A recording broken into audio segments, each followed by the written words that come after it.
For all things outdoors, listen to the father of two, the Jesus-loving TV show hosting hairy, true-blood American redneck, Ben Cole. And listen to the outdoor filming, chef cooking, chocolate milk drinking, John Weissmuller. And we are Rooted Podcast. Hey everybody, thanks for tuning in to another episode of Rooted Podcast. On this episode, we kind of decided that maybe our viewers, some of you have been here since the beginning, some of y'all may be brand new, but either way, we feel like that we need to share a little bit about ourselves. You know, we really think we need to kind of deep dive and give y'all a backstory of who we are, how we got into the outdoor industry, and just what we like.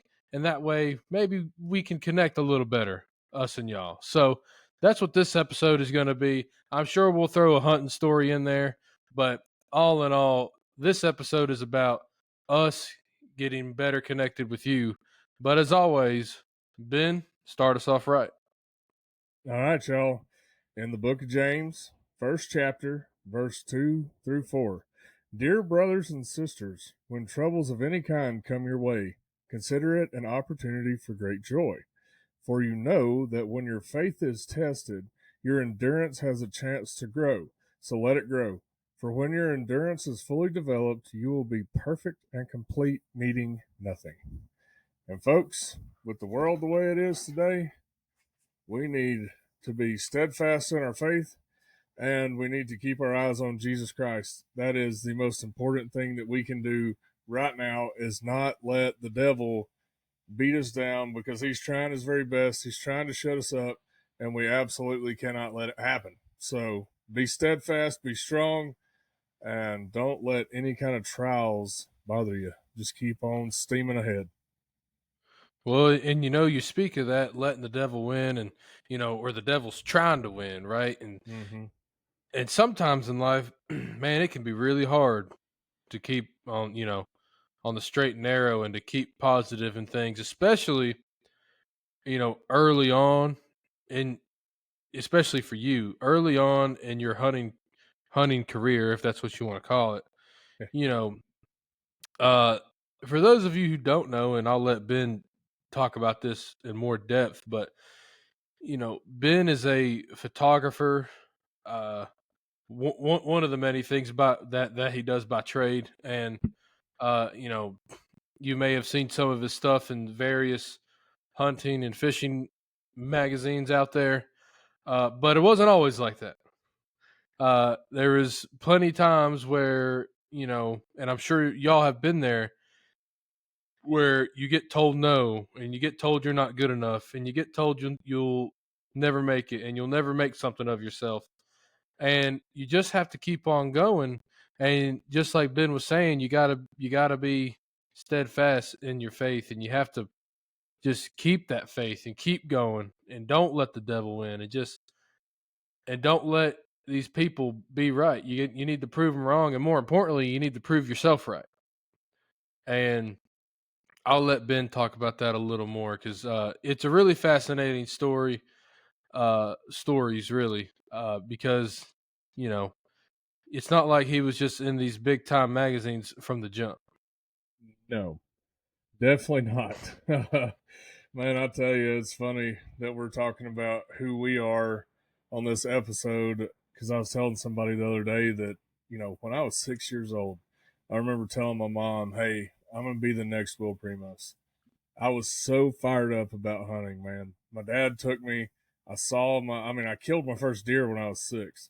So, a little basket rack 8-point buck. I've got him mounted here in my office still to this day. Always will. He will be around for as long as I am. And man, just looking back and thinking about all the different things that just my dad, even my mom, man. My dad was out of town, so my mom took me duck hunting one morning because I couldn't drive yet. I think I was like 14 or 15, something like that. So I had her take me to the public walk-in spot. I was like, man, I've got to go kill a duck. Got to. Like, I got to go do this. And I said, Mom, will you please take me? And she said, yeah, I will. Oh, man. She did. And she was a trooper. Here we go. 3 o'clock in the morning. No, it may have been 2 o'clock in the morning. we tear out, go to this the local walk-in spot. Didn't see a duck. Mm. But dude, my mama was a trooper. Now she went with me, and she sat in the truck the whole time and let me just walk on down the path there and hunt. But dude, it's just memories like that, that last forever. And speaking of keeping the faith and keeping rooted in what we're doing, man, there was a lot of times that I thought, man, this ain't ever gonna work. It ain't never gonna work. Everybody's right.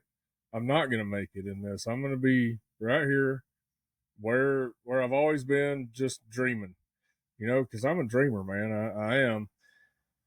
And the Lord had a different plan for me, and I still haven't fully figured that out yet. Ever changing. Yeah. It's ever evolving all the time, and I've learned though just to go with it instead of trying to fight it. It's much easier if I just let Him guide my steps instead of me being like, "Oh yeah, I'm the boss here," whatever. It's like, man, stop fooling yourself. Just let God be God, man, and let Him show you the path you need to go down. It's a whole lot easier. But as far as proving myself and everybody else wrong, I really started out like that. All I cared about was proving everybody wrong instead of looking at what God had in store for my life. So I was doing it for the wrong reasons to start with. And I got told no a lot, man. I tried every way possible to do photography, do all different things. And what did that look like, Ben? Whenever you say that, you don't need to out names or papers or anything, but like what is I don't know how old you are at that time, but what is that Ben Cole doing and getting told no? Like, are you just calling up people? Are you talking to them face to face? Are you going into businesses? What does that look like? Yeah, man. So I was really talking to anybody that would listen. Anybody that would give me a listening ear. If it was local businesses or what, man. And it was kind of funny because I sat there and I was starting to learn how to film, and I was on a friend's boat, and he told me, he said, "You will never film on my boat, ever." I was like, okay, cool story, man. That's great. It's that's just one of the things that stuck with me, and it's like, well, I've never taken no as an answer. I'm one of those kind of people that keeps going until I get a yes. So I just started taking my own boat. Moral of the story is I had my own boat too. So, man, and I didn't really get into the writing game until after college. So, I'd always dreamed about it, always wanted to do it, and, tried 100 different ways to get into the hunting industry. And I started off with a $250 Canon Rebel T3i on Facebook Marketplace for $250. Came with 2 lenses, and that is where I started, dude. I didn't know anything about a camera other than how to turn it on. That was it. I didn't know what kind of SD cards I needed. I didn't know how to change ISO, f-stop. I didn't know any of that stuff, man. I didn't know lighting. I didn't know how to do the focus manually. I didn't know how to do any of that, man. And I sat down and got that camera, and I went to a local park. And I sat there, and I took pictures of ducks for hours and hours and hours. And went back, had no clue how to edit them, didn't have any sort of editing software whatsoever, didn't shoot in RAW like I do now. So there was a lot of things that were, had to be learned the hard way in the beginning, because I didn't just wake up and be in a ton of different magazines. That didn't happen. In fact, there's probably majority of people out there that don't even know that I am in magazines because I don't talk about it. I kind of keep that to myself. But it's the truth. I brought it up.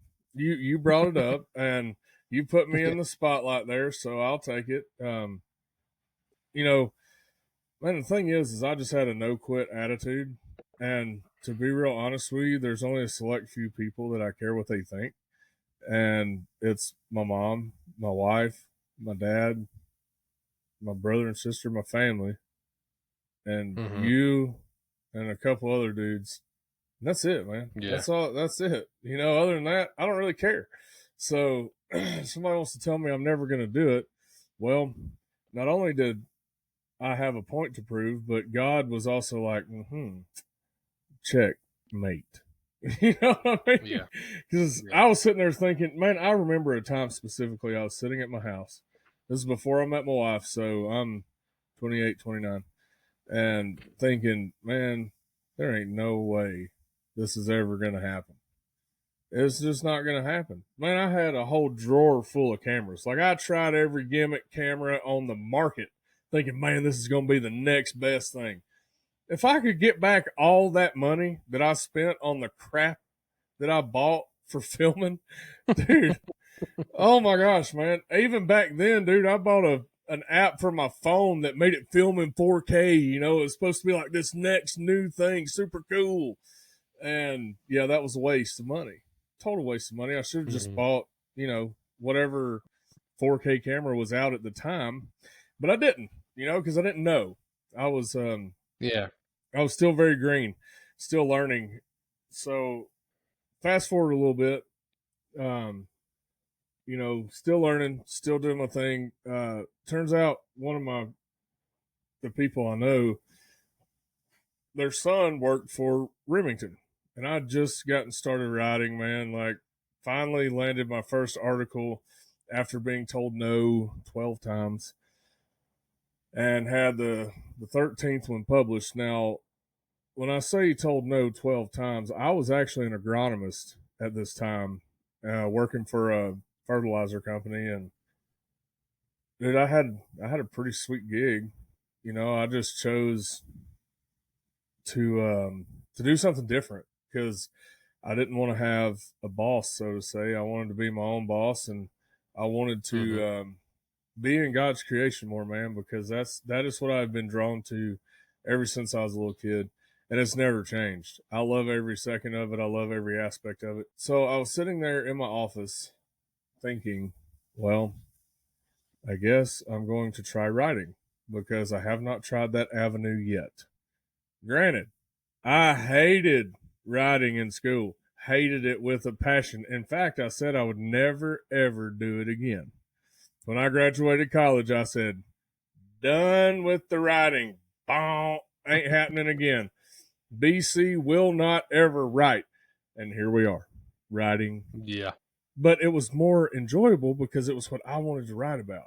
It wasn't about some novel that I didn't give a crap about. You know, it was just some awesome, cool hunting story. I mean, awesome for me. You know, it may have not been very awesome for everybody else, but it was fantastic for me to be able to write down my experiences and share them with people. So, what was your first article and where at? My first article was in, man, that's a good question. I have to go back and look. I think it was Take 'em Foul. And that was a publication that I wrote about a sea duck hunting trip that I did in Massachusetts and Rhode Island. Because, you know, I'm trying to do that Grand Slam, and I put that on pause the past few years because now I'm to the big hunts like Alaska and, you know, some pretty far destinations. So I had 2 kids, so I have to, you know, prioritize my 2 children at the moment. But I will finish my slam. Don't you worry, America. It's going to happen. I will have the North American Waterfowl Slam, and it's going to be epic. And now we're going to film the rest of it. So I might even start over and film all of it. Why not? That's a good excuse to shoot a lot of ducks, right? Hey, that's a good idea. A good excuse to go and hunt all kind of places. There you go. Yeah. So anyway, I got the first article published. I was ecstatic, man. Just absolutely ecstatic that somebody finally told me yes. It was huge. Biggest thing that's I'm sure. biggest thing that's ever happened to me in that moment was that right there. Fast forward, I get introduced to my friend at Remington. He was like, man, I need to introduce you to the PR lady. Her name was Jessica. She was awesome because aside from that first article, she was the catalyst that believed in me and gave me my first real opportunity and invited me on a hunt last minute with Remington to Arkansas. And she said, so where are you going to publish this article? I said, yeah, it'll be published. Had no clue, man. I was like, bro, how am I going to do this? Like, I don't know where I'm going to publish this thing. What in the world? She's like, well, can you go to Arkansas? I said, yes, I can. Sign me up. I'll be there. So I'm a real opportunist kind of person. Like, if a really good opportunity comes by, I'm going to we're right on in there. I can't help it. I've got to do it, man. And so I go to Arkansas, worried to death the whole time about, how in the world am I going to fulfill my obligations here? Instead of just thinking, well, God's got a good plan. He's probably got it all figured out. Well, he did. I got to camp. I met some amazing folks. Ended up becoming friends with a guy that was an editor for a magazine, Truth About Guns. Go figure. And he was like, hey, man, we'd love to take your piece for this hunt. And I was like, score. Thank you, Lord. You done provided a way for me. A way for me to make her happen again. How about it? Yeah. So, yeah, we went on the hunt, man. It was awesome. I got my first real gig. Ended up having a great hunt. We shot quite a few birds and, got to stay in a really nice lodge. It was the Stan Jones Mallard Lodge over there in Alicia, Arkansas. Beautiful place, beautiful property. And then, man, it like snowballed. Then they wanted to take me to Canada to duck hunt. They wanted to take me to South Texas to turkey hunt. It was awesome. I went to Texas with them once, and then I went to Canada twice and duck hunted. Dude, you want to talk about awesome? Hunting ducks in Canada was phenomenal. And I have a couple of people here that I want to give accolades to because they've been very instrumental in my success in the riding world. A guy by the name of Brad Fenson and Kat Ainsworth. Those two right there have helped me so much when I was riding all the time. They introduced me to people, constantly trying to help me get into that world. And they did a lot, and I'm forever grateful for them taking the time to do that for me. So thank you guys. I really appreciate you. Y'all are part of the reason why I'm here today. So with that being said, man, Canada's awesome. We shot the fire out of the ducks and geese. And it's not like down here in the States. Down here you got to work them. Whack, whack, whack, whack, whack, whack, whack. Up there you go. Whack, whack, whack. Locked up. Coming down. Right in the decoys. Over. Boom, boom, boom, boom, boom, boom, boom, boom, boom, boom, boom, boom, boom, boom. Ducks and geese falling everywhere. It was the most magical thing I've ever seen. It was impeccable, John. I can't wait to get back to Canada. Actually, I cannot wait. And the food was delicious. I ate so much. It seems like every time I go on a trip, and especially with you, I eat far more than I ever should. Yeah, you'll have that. So, oh man, but Canada will spoil you, dude. And whether it's fishing, I mean, yeah, we have got to go back up there for sure for all of it. Yeah, we do, man. What we need to do is schedule a duck and goose hunt, and then find somewhere close by that we can go muskie fishing, right around the corner or something. Go have us a dang good time. Oh yeah, fish on the line, man. Gonna be awesome. Yeah, all day long. So fast forward from Canada. I'm just giving the short rundown here because we don't have a whole lot of time. Fast forward a little bit. We are now trying to make a run at the TV world. I have always had the TV on my mind.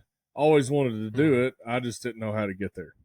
And now that I've made some contacts in the industry and been published in magazines like Delta Waterfowl, Truth About Guns, Carnivore, a couple different ones like that, I'd made some friends in the industry and thought, well, here's my time to get her started. I was actually sitting in my office when I was a John Deere salesperson and came up with Rooted television. It came into my mind because all I could think about was being rooted in Christ. So I called up a buddy. His name is Shane Wills. He's a great dude. Awesome dude. Very talented at what he does. And said, hey, man, look, I need 2 deer antlers and a duck head coming out the middle, and I wanted to say Rooted television. Boom. Like clockwork, he had it to me. And it sat in my office, in my desk, in the reserve files for a long time. For over almost 2 years. It sat in the reserve file until I moved to Tennessee. Met my wife, my beautiful, lovely wife, Melissa. She is she's my buddy now. She is my pal. Nonetheless, she was the real push for me to give this a real good go, because I was like, oh, I'm never going to be good enough to do this. I was really stuck in this mindset of there's no way God's going to use somebody like me that is broken, not very nice, has been mean a lot in my life, was a drunk, was everything, man. How is he going to use me to reach people for him? Dude, I was scared. I'm not going to lie to you. I was scared that it was just going to be trash. I thought, man, this is just going to be, it's never going to work. It's going to fail. And then I was sitting at lunch one day with a gentleman, and I could not, for the life of me, come up with any reason why God chose me. I was like, why me, Lord? Why me? What makes me different than anybody else other than you in my heart? And I was talking to him because I was seeking wisdom, because I didn't know the answer to this question. And he said, you're willing. I was like, oh, okay. Never thought about it that way, but I'm sure there's a lot of other people that are willing. And he said, yeah, maybe, but you're 100% like entrenched. You're willing to do whatever it takes to go the distance, to go the lengths to make it happen. I was like, fair point. Okay. Yeah. I get it. And I mean, dude, this is my calling, right? So I'm sitting there trying to film myself, and it's kind of funny how you get around certain people and everybody wants to be in front of the camera. It's like, oh yeah, it's like, hey, whose name's on that check? Yeah. So I'm going to be in front of the camera most of the time, but it's like different with you and Ryan and stuff like that. Like, I don't mind sharing at all. But when No, but there's a mindset, that people Yeah. don't really get. It's there's certain people, and there's a few select people that you've been around that have never asked Yeah. for it. And then Yeah. there's a lot of people who every time they come to town, so to speak, they are wondering where their camera time is. And it's like, hey, mi amigo, that's not how this game works. No, you want your camera time, go start your own business. Yeah. And then put your name on the checks. And so, folks, fast forward a little bit further. I'm in Tennessee, trying my best. I've already failed 3 or 4 times to make a TV show. And now I run across a man named Sean Templeton. I know it's hard to believe. I met a barber, and I was hanging out in the barber shop. I got long hair, long beard, but let me tell you something. That dude is a phenomenal barber, and he is really good with a straight razor around the edges of these magnificent beard locks. He makes it look real nice and straight with that straight razor. It's real silky smooth. I'm doing it just to impress my wife. It's like, hey, look, I took care of myself today. Look at this. Look at these lines. Exactly. She's Check like, them out. She's like, you're still a goof. I'm like, yeah, I know. Whatever. Yeah, well. So I told Sean, I was like, hey, man, I really need somebody to help me film this stuff.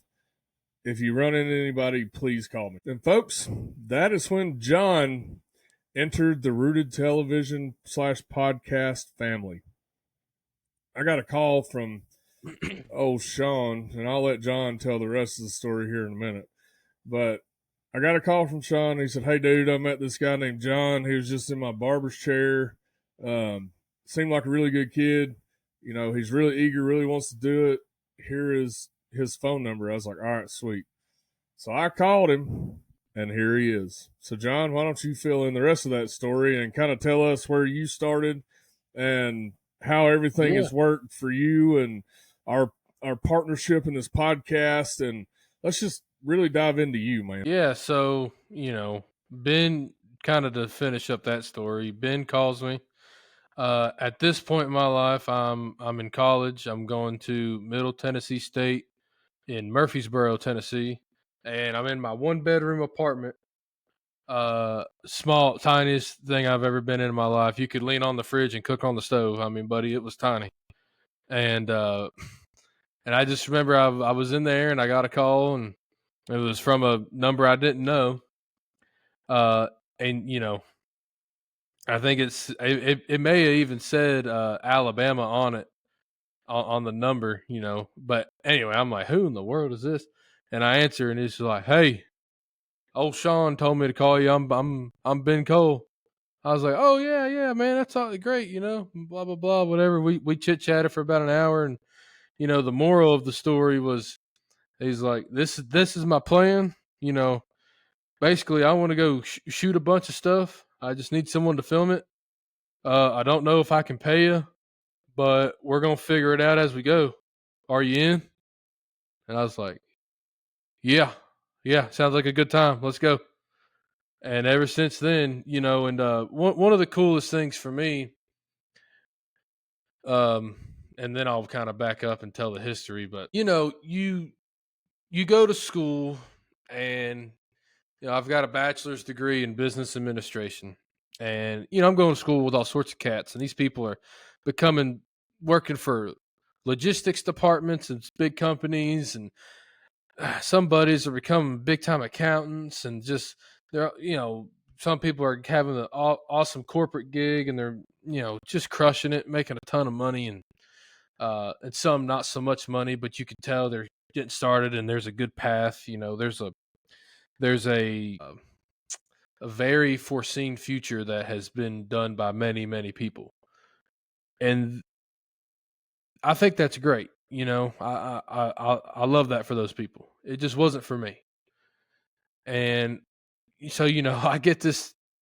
I'm doing all this schoolwork, and then I go home and tell my parents that I'm going to go film for someone that may not be able to pay me, but for some reason, I just feel like it's what I'm supposed to do. And they're like, and to their credit, they didn't blink. They're like, all right, go for it. I was like, all right, cool. So, one of the biggest defining moments for me so far, and obviously I'm still early in this game, especially the filming TV side, is we were in Oklahoma. We had never filmed a successful hunt ever yet. We're in Oklahoma. Somehow, some way, we got invited by two big time companies. I'll say it. Two big companies. We were very, very blessed to get an invite to this awesome camp. And, personally, I had done nothing in this industry really. And I was like, dude, I felt like a fraud. I was like, what am I doing here? How did I get invited to this camp? That I don't think I think they got the wrong address or something. I shouldn't be invited here. This is crazy. And I'll never. It was so awesome because we were there for I don't know, a week, 4 days, 5, whatever it was. I think it was 5 or 6 days. But during that time, I was there on one of the days was my birthday. It was early October, and I was like, hey, "This is sick, man!"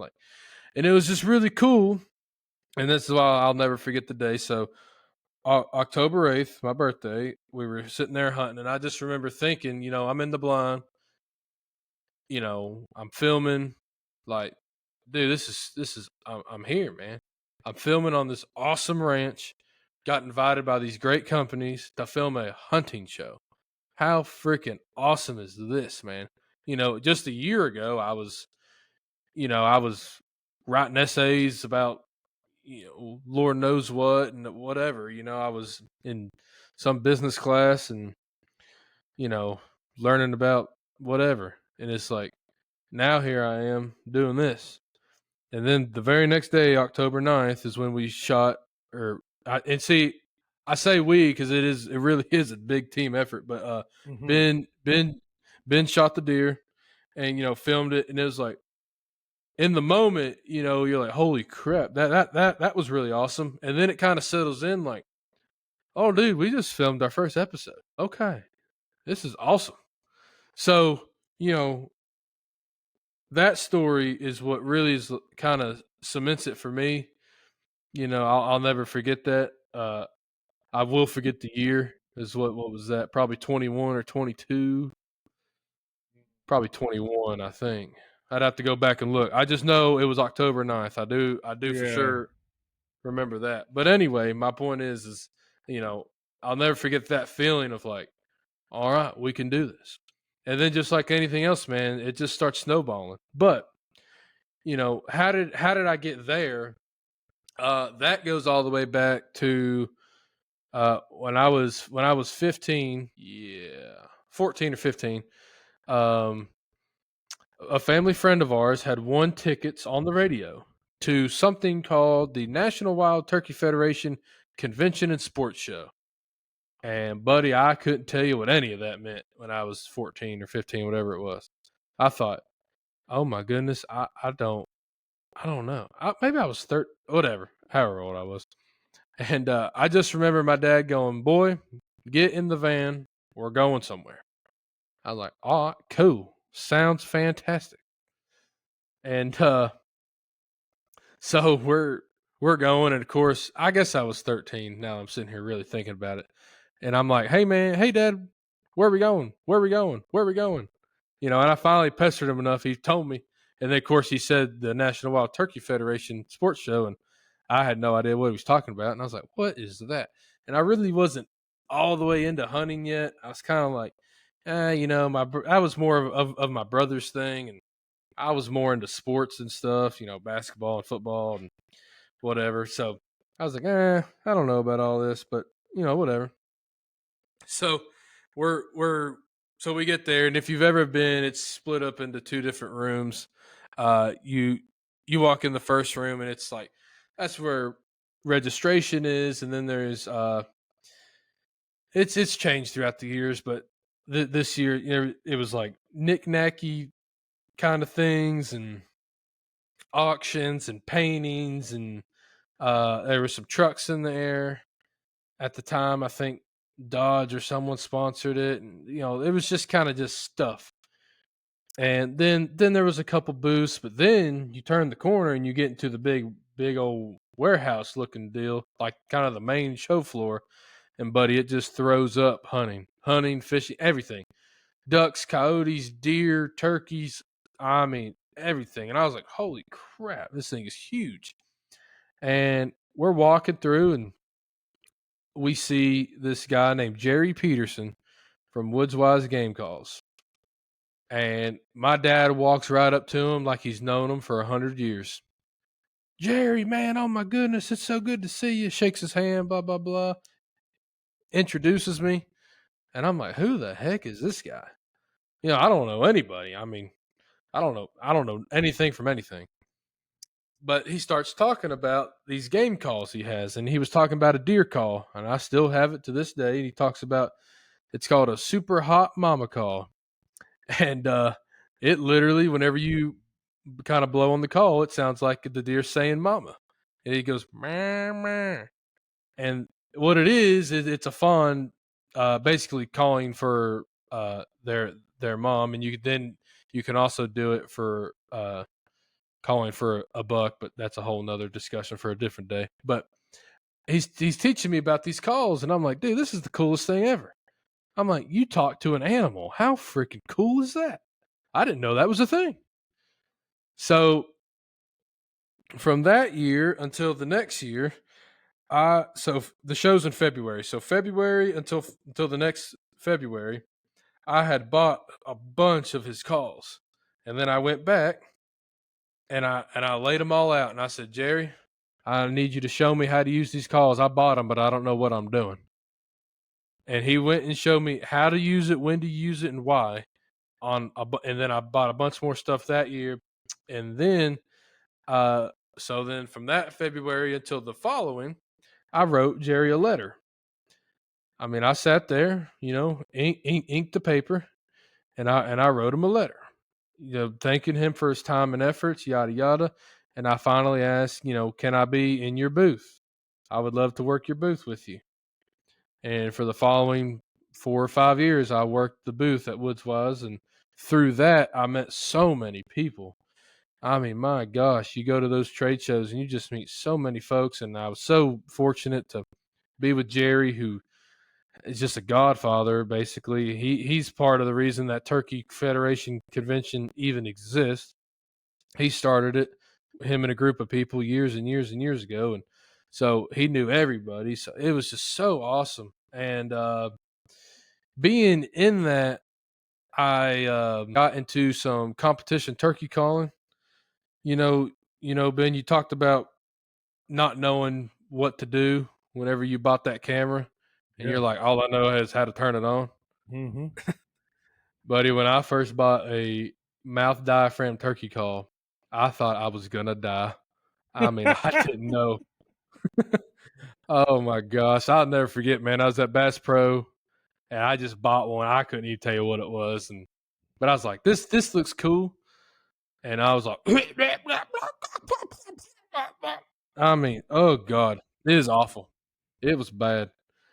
And then you go from that to, I meet Jerry, and then, he teaches me a bunch of stuff, and I use his calls and all this and that. And then, next thing I know, I'm at the Grand Nationals in Nashville and I'm like, holy crap, this is great. I win a state, I place in a certain way in state, and I get invited to the Grand Nationals, and it's like, that's a really cool moment. You go from barely being able to blow this call on the way back home from the Bass Pro to this Grand National stage. That's a really, really cool feeling, man. So, I can see the correlation from not knowing how to barely turn the camera on to being in a magazine to, barely knowing how to blow the turkey call to being on the Grand National stage.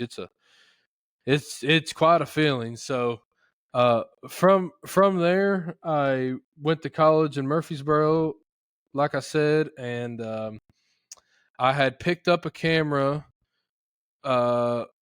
my later years in high school, early college, because my first 2 years of school, I went to a community college here in my hometown, and got all my basic credits or whatever. But so while that was happening, I picked up a camera, and I just started a YouTube channel with me and a buddy, and I would film some other buddies, and it was just fun. I didn't think nothing of it. I never thought like I'm going to do this forever. I was just like, this is cool. I get to document my hunt. I get to hang out with buddies. This is a good time. And little did I know some little, ways of doing things I would learn, just little tricks and kind of a foundational base of how to run a camera, kind of, sort of. And then, I'd go to school in Murfreesboro, and I'd meet a barber that the only reason I met him is because I needed a haircut, and I just Googled, like closest barber near me. And I lived on, for those of you that know Murfreesboro, I lived on Alumni Drive.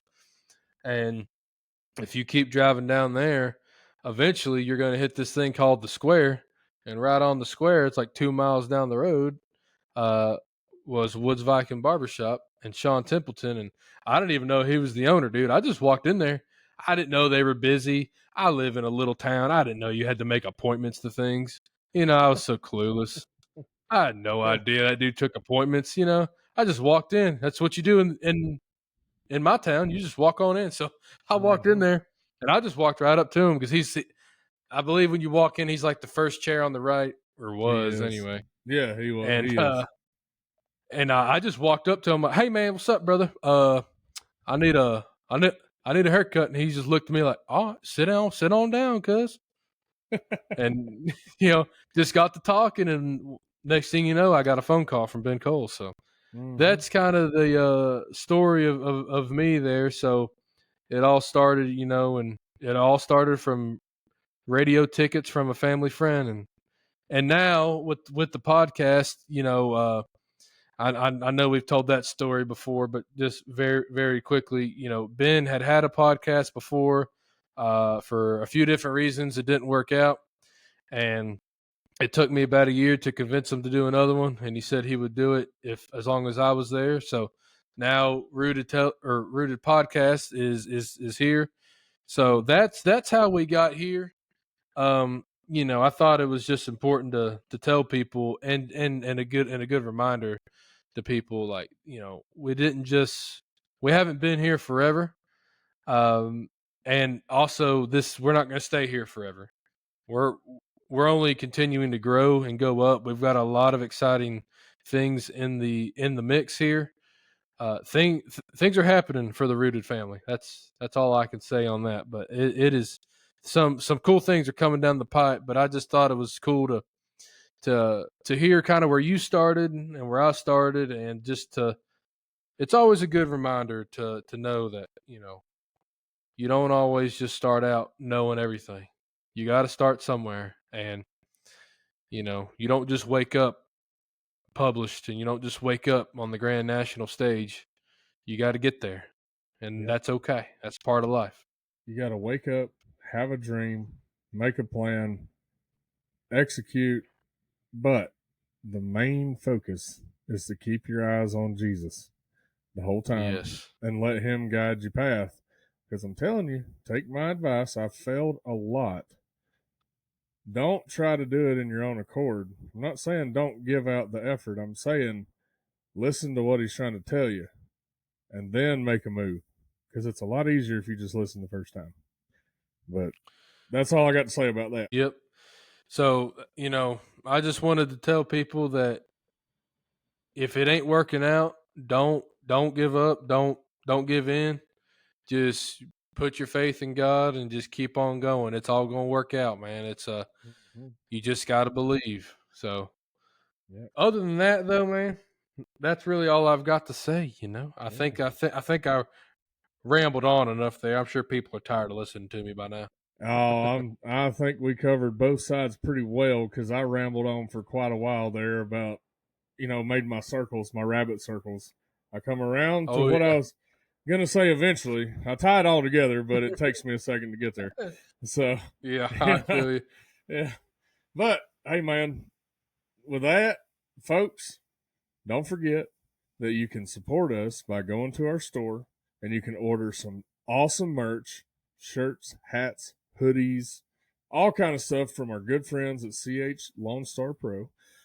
And there is a link in the description for you to support this podcast. We would greatly appreciate it if we could get some support, because this is what we love to do, and we love to share the gospel. And with that, the Redneck is out. See y'all. For all things Rooted Podcast and Rooted Television, and I mean hats, shirts, hoodies, and other merch, check out our friends at CH Lone Star Pro and the link that is in our description.